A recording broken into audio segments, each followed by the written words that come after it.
Okay, so have you noticed this? Like, nobody has dinner parties anymore.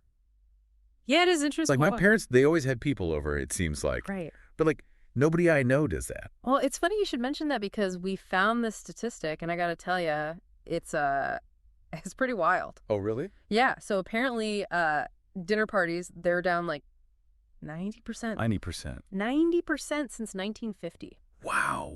Like that's crazy, right? That is wild. Yeah, what happened to, like, I know. getting together with your friends? I.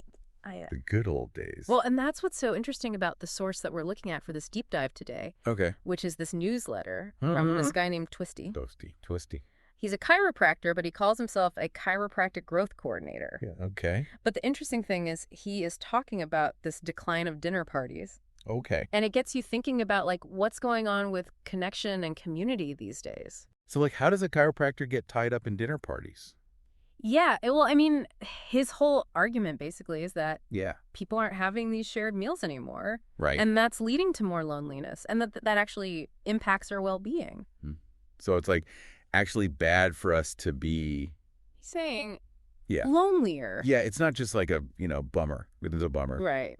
But he's actually saying, like, it can impact our health. Is there like science behind that? Yeah. Or is that just like... Oh, yeah. No, there's a ton of research that backs that up. Really? Yeah, so, like, Brigham Young University did all this research, and they actually found that loneliness can be as bad for you as, like, smoking 15 cigarettes a day. Oh, wow.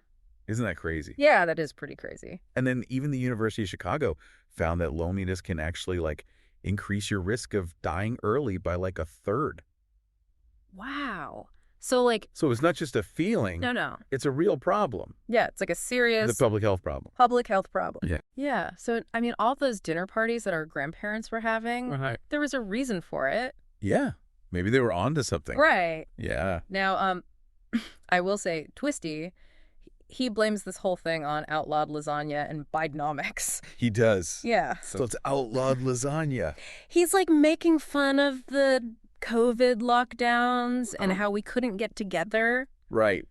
And Bidenomics, like the economy, like things are expensive. Yeah, it's expensive to have people over for dinner these days. You're telling me I went to the grocery store the other day and I was like, whoa. Forget it. Yeah, forget the dinner party. Yeah. I'm just going to eat ramen. Right, exactly. But yeah, so I mean, he's being funny about it, but I think it does kind of point to like some anxieties that are out there. Yeah. Like people are still kind of freaked out about getting together after the pandemic. That's true. And like you said, it's expensive. And then you've got like all this digital stuff like Netflix and, video games and all that stuff. That's true. Competing for our attention. Yeah, like why bother going through all the work of like planning a dinner party Right? when you could just like stay home and like Exactly. watch a movie or something? It's easier. It's way easier. And I think part of what Twisty's getting at is that like, yeah, it might be easier, but it's not Right. it's not better for us, Right, Like yeah. we need that human connection. Exactly. And that's something you just can't get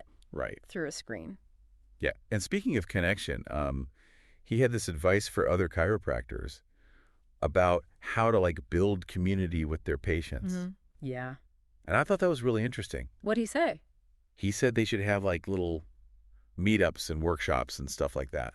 Like for their patients? Yeah. So like Very interesting. instead of it just being like you go to the chiropractor, you get your adjustment, you leave. Right. He's saying like have these things to like build a community around it. I like that. Yeah. And I thought that was cool. Yeah, it's smart. I mean, he is a growth coordinator or whatever Yeah. he calls himself. Right. But like, it is smart for businesses to think about that. Like Yeah. how to create a sense of community. Yeah. Especially for like service businesses, Yeah.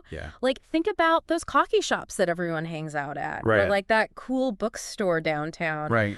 Like they do a really good job of like making it a place where people want to be. Exactly. Like they're more than just a Yeah. business. It's like a third place, Right. Like it's not home, it's not work. Right. It's that other place where Yeah. you can go and like, Connect. yeah, and like feel like you belong. Totally. And it makes people want to go back, For sure. Yeah. And I think it's really smart for businesses to think about that. Yeah. And this is like way beyond just chiropractors or coffee shops, What? Like any business could benefit from creating that Right. welcoming atmosphere where people can connect. Yeah. Yeah, for sure. So what do we do? No more dinner parties? Is that it?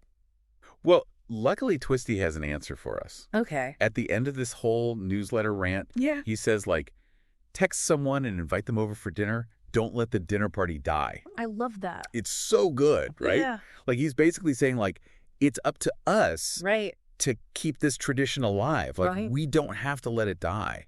Yeah, and it doesn't have to be fancy, right? No. Like just a casual thing. Totally. Okay? Yeah, just get some people together. Oh, yeah. Order some pizza. Have a barbecue. Exactly. Yeah. It doesn't have to be a big deal. It doesn't have to be a big production. No, but like... But that connection is Yeah. so important. Yeah. So, okay, so we started with this crazy statistic. Right. 90% Dinner parties are down 90%? gone since 1950. Yeah. And we talked about how that seems to be tied to like this rise in loneliness and these Right. bigger changes in how we're living our lives. Right. But then we also saw how there's this movement to bring back connection Yeah. and how businesses are tapping into that and Yeah. how we can all do our part to make that happen. Totally. So my question for you listening to this is like, Yeah. what's one little thing you could do Today, today? to connect with someone. Yeah, like call a friend. Yeah. Invite someone over for coffee. Yeah. Or heck, even plan a dinner party. Yeah. Like it doesn't have to be a big thing, Right. but just take that first step Yes. and see what happens. It's worth it. Totally. All right. Thanks for listening, everybody. See ya.